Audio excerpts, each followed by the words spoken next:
হায় হায়, আমার মেয়েটার কি হয়ে গেল? আল্লাহই জানেন এখন আমার মেয়ের কি হবে। কাল রাতে মাশরুম চিপস খেয়েছিলাম। ওই মাশরুম চিপস খেয়ে তোর এই অবস্থা হয়েছে? আমি এখনই মাশরুম চিপসের কোম্পানিতে যাব। আমাকে এর রহস্য বের করতেই হবে। গেটে তো সিকিউরিটি দাঁড়িয়ে আছে, আমাকে লুকিয়ে লুকিয়ে ভিতরে ঢুকতে হবে। এক কাজ করি, আমি এই গাড়িতে উঠে পড়ি। এই কেমিক্যাল সবগুলো চিপসে মিশিয়ে দিলেই সবাই মাশরুম রোগে আক্রান্ত হবে। তারপর আমরা এর অ্যান্টিডোট মানুষের কাছে চড়া দামে বিক্রি করব। বল, চিপসের মধ্যে কি মিশিয়েছিস?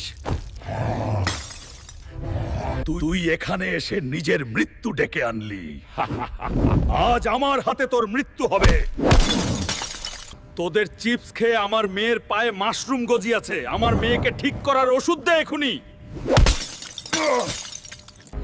ঠিক আছে, আমি ওষুধ দিচ্ছি, আমাকে আর মেরো না।